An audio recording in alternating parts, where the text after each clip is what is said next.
Welcome to all, स्वागत है आप सभी का। और आज हम देख रहे हैं class 11 physics work energy and power. तो आज हमारा लेक्चर नंबर 3 है और इसमें आज जानेंगे हम एनर्जी क्या होती है।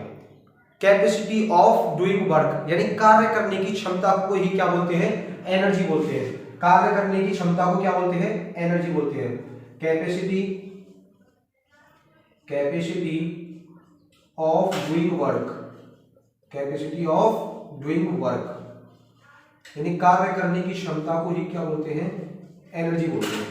कार्य करने की क्षमता को ही क्या बोलते हैं, एनर्जी बोलते हैं। अच्छा, इसकी यूनिट की बात करें तो यूनिट क्या हो जाएगी, इसकी यूनिट क्या होगी, जूल होगी, है ना, या फिर अर्ग हो जाएगी, अर्ग, या फिर इलेक्ट्रॉन वोल्ट भी बोल सकते हैं, ठीक है, या फिर इलेक्ट्रॉन वोल्ट हो जाएगी। और इसकी डायमेंशन क्या होगी, डायमेंशन की बात करूं मैं, डायमेंशन क्या होगी इसकी, डायमेंशन वही होगी जो वर्क की होती है, ml2 t-2, ml2 t-2।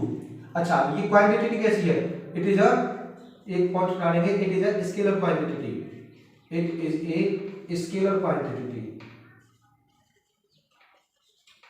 Scalar quantity, ये हो जाती है हमारी एनर्जी। अच्छा, हमें ये पता है कि 1 जूल इक्वल कितना होता है, 10⁷ अर्ग के होता है, ठीक है, 10⁷ अर्ग के होता है। और 1 इलेक्ट्रॉन वोल्ट कितना होता है, 1 इलेक्ट्रॉन वोल्ट होता है 1.6 इंटू 10⁻⁻19 जूल की। 1 इलेक्ट्रॉन वोल्ट किसके इक्वल होता है, 1.6 इंटू 10⁻⁻19 जूल के होता है ना। ये हमें 2 पॉइंट याद रखने हैं इसमें, ये 1 इलेक्ट्रॉन वोल्ट, ठीक है। अब इसके टाइप्स की बात करूं तो ये कितने टाइप्स हो जाएगी, देखो, एक काइनेटिक एनर्जी होगी और एक पोटेंशियल एनर्जी होगी, है ना, नोट कर लेना इसे। क्या होगी, एक काइनेटिक एनर्जी। काइनेटिक एनर्जी क्या होती है, गति के द्वारा ऊर्जा, यानी गतिज ऊर्जा बोलते हैं ना काइनेटिक एनर्जी को। काइनेटिक एनर्जी को क्या बोलते हैं, गतिज ऊर्जा, यानी मोशन के द्वारा जो एनर्जी होती है, कौन सी एनर्जी, काइनेटिक एनर्जी। जहां पर मोशन होगा वहां पर कौन सी एनर्जी होगी, काइनेटिक एनर्जी, मोशन के द्वारा जो एनर्जी। द एनर्जी is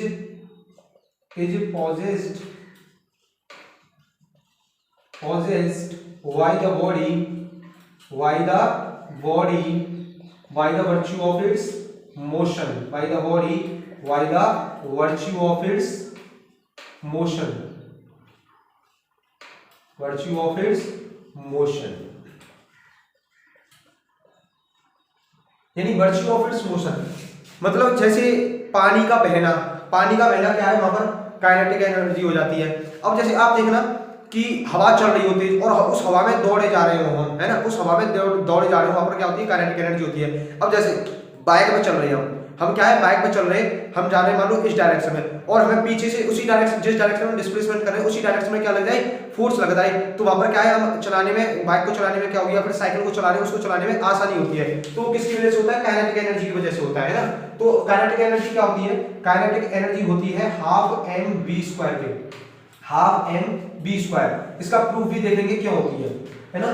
तो ½ mv² क्यों होती है, इसका प्रूफ देखेंगे क्यों होती है। अब इसको प्रूव करें, प्रूफ ऑफ काइनेटिक एनर्जी, है ना, proof of kinetic energy, proof of kinetic energy, या फिर एक्सप्रेशन या फिर proof for kinetic energy. Kinetic energy देखो, हमें पता है from third equation of motion, third equation क्या कहती है हमारी, थर्ड इक्वेशन क्या कहती है कि v² = u² + 2as होता है, नहीं होता। अच्छा, u इक्वल क्या है, u इक्वल अगर मैं 0 कर दूं तो v² = 0 + 2as, यानी यहां से v² कितने का आ जाएगा, 2as के इक्वल आ जाएगा। और मैं यहां से अगर s निकालूं तो v²/2a आ जाएगा, v²/2a आ जाएगा। यहां तक क्लियर, यहां तक कोई दिक्कत है। अच्छा, हम सबको पता है कि काइनेटिक एनर्जी जो होता है वो किसके इक्वल होता है, वर्क के इक्वल होता है, नहीं होता। और वर्क इक्वल क्या होता है, फोर्स इनटू स्पीड। अच्छा, यहां पर फोर्स क्या है, ma, तो काइनेटिक एनर्जी निकलेगी ना यहां से, फोर्स क्या है, ma, और ये क्या है, डिस्प्लेसमेंट कितने आया, यहाँ पर डिस्प्लेसमेंट है ये डिस्प्लेसमेंट है बी स्क्वायर अपॉन 2a, इस a से a कट जाएगा तो काइनेटिक एनर्जी जो आएगी वो यहाँ से कितनी आ जाएगी, half M B square, half M B square. Kinetic energy क्या आ जाती है, प्रूव हो जाती है। कैसे निकाली, हमें थर्ड क्वेश्चन पता है, वहां पर इनिशियल पोजीशन को क्या मान लेंगे, 0 मान लेंगे, तो वहां से s निकालेंगे बी स्क्वायर अपॉन 2a आ जाएगी। और काइनेटिक एनर्जी किसके इक्वल होती है, वर्क के इक्वल होती है, वो क्या होती है F डॉट S। तो काइनेटिक एनर्जी क्या हो जाएगी, ma dot b square upon 2a, a से a कट जाएगा तो काइनेटिक एनर्जी है हाफ m b स्क्वायर। ठीक है, ये हमारी काइनेटिक एनर्जी हो जाती है। अब इसे नोट करेंगे, फिर डालेंगे वर्क एनर्जी थ्योरम क्या होती है हमारी, work energy theorem. Work energy theorem क्या कहती है, work energy theorem. Work energy theorem क्या कहती है। अच्छा, हमें पता है वर्क डन जो होता है, वर्क डन किसके इक्वल होता है, change in kinetic energy. Work done किसके इक्वल होता है, चेंज इन काइनेटिक एनर्जी, यानी W इक्वल किसको होता है, डेल।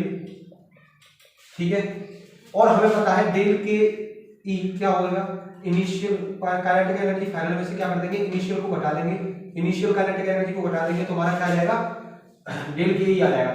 और फाइनल काइनेटिक एनर्जी क्या होगी हमारी, हाफ एम बी स्क्वायर। और इनिशियल काइनेटिक एनर्जी क्या होगी हमारी, इनिशियल काइनेटिक एनर्जी होगी हाफ एम यू स्क्वायर।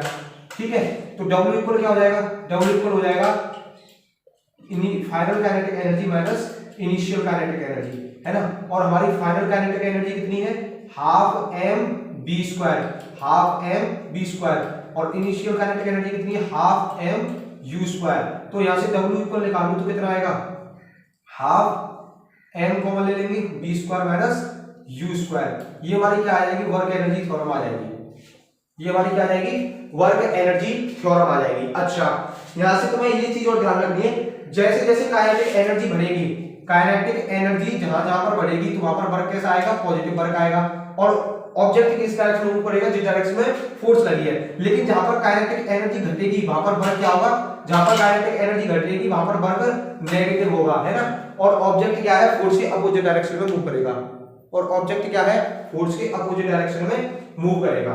ठीक है, तो अब क्या लिखेंगे, अब डालेंगे relation between kinetic energy with linear momentum. Relation between kinetic energy with linear momentum. Relation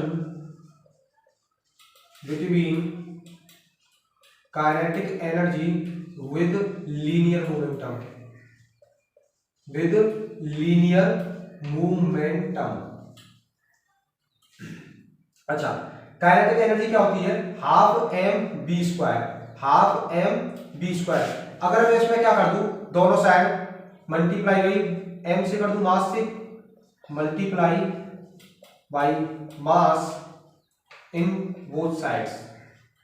ठीक है, बोथ साइड्स अगर मैं मल्टीप्लाई करूंगा तो हमारा ये क्या आ जाएगा, काइनेटिक एनर्जी और लीनियर मोमेंटम के बीच में क्या आ जाएगा, रिलेशन आ जाएगा।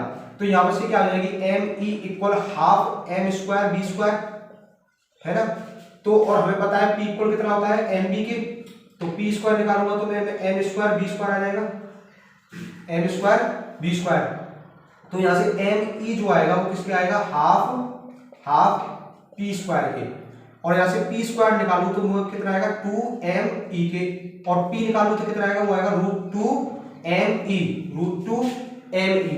अच्छा, अगर मेरा क्या है, अगर मेरा मास कांस्टेंट है, मास मेरा क्या है, कांस्टेंट है, मास कांस्टेंट होगा तो p जो है वो डायरेक्टली प्रोपोर्शनल किसकी होगी, √e के। p किसके डायरेक्टली प्रोपोर्शनल होगी, √e के। और अगर मेरा काइनेटिक एनर्जी ही मेरा क्या है, कांस्टेंट है, तो p डायरेक्टली प्रोपोर्शनल किसकी होगी, √m के। अच्छा, और मेरी अगर p कांस्टेंट है, p कांस्टेंट है तो काइनेटिक एनर्जी किसके इनवर्सली प्रोपोर्शनल होगी, मास के इनवर्सली प्रोपोर्शनल होगी। ठीक है, तो ये हमारी क्या हो जाती है, relation between linear momentum and kinetic energy हो जाता है। अब उसके बाद डालेंगे पोटेंशियल एनर्जी। पोटेंशियल एनर्जी,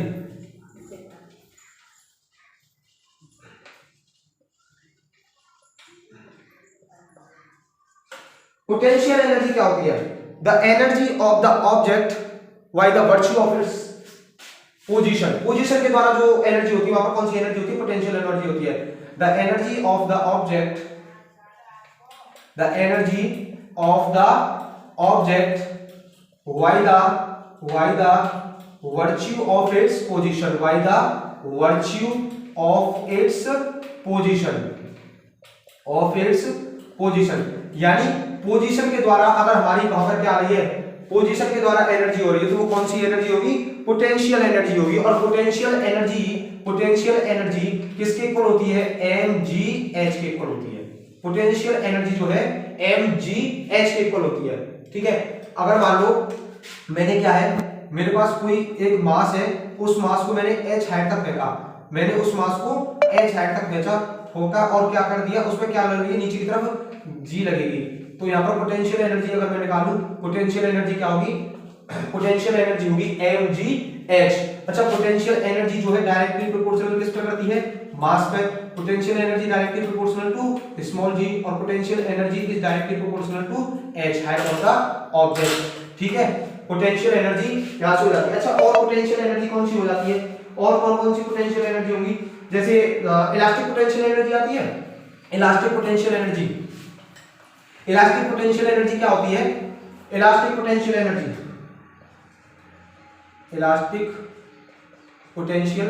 अच्छा, मुझे एक बात बताओ, रिस्टोरिंग फोर्स क्या होती है।